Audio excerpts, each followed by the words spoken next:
ला हौला वला कुव्वता। हाजिरी के वक्त क्रिस्टन हॉस्टल में खासा हंगामा रहता था, चूँकि कई एक गैर हाजिर लड़कों की हाजिरियाँ लगवानी होती थी। मसलन कमरा नंबर 1 का लड़का पहले अपनी हाजिरी लगवाता, फिर बारी बारी कमरा नंबर 14, 22 और 56 में दाखिल होकर यस सर बोलकर अपने दोस्तों की हाजिरी लगवाता। लड़का चाहे मौजूद ना हो, लेकिन कमरा ज़रूर अंदर से बंद हो। कमरे में बत्ती जलाए रखना ज़रूरी होता और इस बात का ख्याल रखा जाता कि बाहर ताला ना पड़ा हो।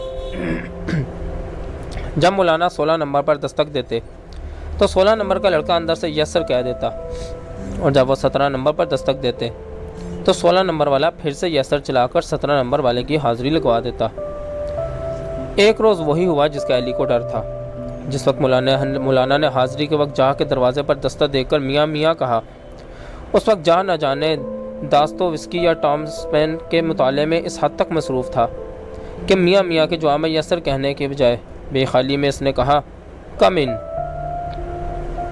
दस्तूर के मुताबिक मौलाना को चाहिए था कि आवाज़ सुनकर रजिस्टर में हाजिरी लगाएं और अगले कमरे की तरफ चल पड़ें।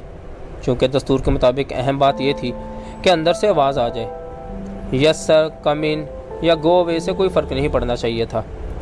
लेकिन जाके कमरे के दरवाजे पर खड़े खड़े न जाने मौलाना को क्या हुआ। वो ये भूल गए कि वो हाजिरी के लिए राउंड कर रहे हैं। मुमकिन है जाके अंग्रेज़ी लबो लहजे को भी इससे ताल्लुक़ होता। बहरहाल मौलाना समझ बैठे कि वो प्रिंसिपल के कमरे के बाहर खड़े हैं, लिहाजा जाके कमिन पर वो अनजाने में पट खोलकर अंदर दाखिल हो गए। इस छोटे से क्यूबिकल में इन 28 तस्वीर की तरफ देखकर मौलाना लड़खड़ाए। इनकी आंखें गोया खानों से बाहर निकल आईं। एक ही जस्त में वो बाहर बरामदे में पहुँचे और फिर इनका एहतजाज और गम व गुस्सा हस्ब ममूल इस मुजाहिदाना नारे में गूंजा, ला हौला वला कुव्वता। ये पहला मौका था कि मेन बिल्डिंग में मौलाना ने ला हौला की ललकार लगाई थी। कहा जाता है कि उस रोज़ हॉस्टल के कमरे में मेज़ों पर पड़े हुए गिलास जल तरंग की तरह बजे थे और लड़के घबरा कर कमरों से बाहर निकल आए थे। उस वक्त वो मियाँ मियाँ कहना या तमस्खर से चलाना भूल गए थे। बाहर निकलकर लड़कों ने देखा कि मौलाना हॉस्टल के सदर दरवाजे की तरफ भागे जा रहे हैं और हाजिरी के रजिस्टर के वर्क हॉस्टल के सहन में उड़ रहे हैं। मौलाना हाजिरी लगाना भूल गए थे और उन्हें हाजिरी के रजिस्टर का ख्याल भी न रहा था। उस रोज़ क्रिस्टन हॉस्टल के जुमला लड़कों में से सिर्फ जहाँ वाहिद लड़का था जो इस हादसे से बेखबर अपने कमरे में बैठा किताब पढ़ने में मुनहमिक रहा था। अगले रोज़ न्यूटन हॉल में बैठे हुए जब भा और अली गुज़श्ता रात के वाक़े पर तबसरा कर रहे थे तो जहाँ हैरत से इनकी तरफ देख रहा था। अच्छा, मैंने ख्याल नहीं किया, वो उंगलियों से खेलते हुए कह रहा था। एमके ने कहा लगाया, अच्छा हुआ, वो बोला, अपनी भी रोज़ बेइज्जती है। तुम चुप रहो जी के ने इसे डांटा। अच्छा भाई, वो बोला, तो कोई और बोले अब, भा ने कहा। लेकिन अब होगा क्या? वो सब खामोश हो गए। देर तक खामोशी छाई रही।